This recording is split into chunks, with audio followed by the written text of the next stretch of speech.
नमस्कार, मी कृषी मित्र अजय आदाटे। आज सर्वांना गुढीपाडव्याच्या खूप खूप शुभेच्छा। पण ह्या शुभेच्छा देताना एक काळजीसुद्धा शेतकऱ्यांनी घ्यायची आहे आणि ती काळजी म्हणजे काल रात्री पाऊस झालेला आहे, आज सकाळीसुद्धा पाऊस झालेला आहे, काही ठिकाणी गारांचा पाऊस झालेला आहे आणि हे सगळं जे वातावरण आहे हे सगळं वातावरण डाळिंबासाठी खूप काही पोषक नाही आहे। जिथं जिथं थोडाफार पाऊस झालेला आहे ते डाळिंबाला वातावरण पोषक आहे, पण तिथंसुद्धा बुरशीचा प्रादुर्भाव होऊ शकतो आणि ह्याच्यामुळं हा व्हिडिओ करण्याचं एक कारण आहे की आपल्याला ह्याच्यामार्फत काय नक्की फवारणी केली पाहिजे आणि काय नक्की केलं पाहिजे ह्यासाठी आपण हा व्हिडिओ करत आहोत। शेतकरी बंधूंनो, लक्षात ठेवा, जिथे जिथं गाराचा पाऊस झालेला आहे अशा सर्व शेतकऱ्यांनी पहिल्यांदा तर शॅडोफाईट कंपोस्टची फवारणी घेणं खूप गरजेचं आहे। ज्यांना तिथे शॅडोफाईट कंपोस्ट उपलब्ध होत नाही आहे तिथं ॲग्रिकॉस बोर्डो 500 ग्रॅम आणि झिंक चिलेटेडमध्ये 200 ग्रॅम ही फवारणी घेणं खूप गरजेचं आहे।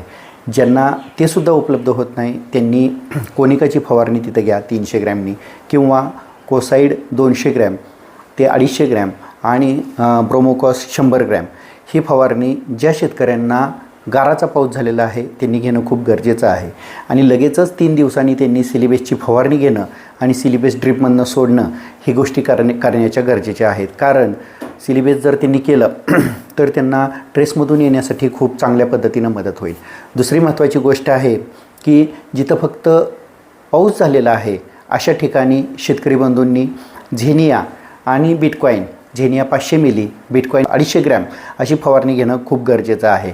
ज्यांना ते उपलब्ध होत नाही त्यांनी मेलोडी डिओ अर्धा किलो किंवा कर्जेट अर्धा किलो किंवा ॲमिस्टर टॉप 100 ते 250 मिली, 100 ते 200 मिली अशी फवारणी घेणं खूप खूप गरजेचं आहे। ज्या शेतकऱ्यांना जैविकमधली फवारणी करायची आहे अशा शेतकऱ्यांनी सुडो आणि बॅसिलस मारणं खूप गरजेचं आहे।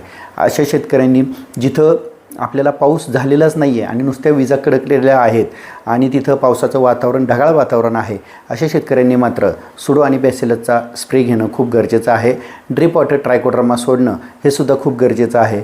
ह्या जर 2-3 गोष्टी केल्या तर निश्चितच शेतकऱ्याला डाग येणार नाहीत आणि डाग जर आले नाहीत तर भविष्यामध्ये खूप चांगल्या पद्धतीचा त्याचा फायदा होईल।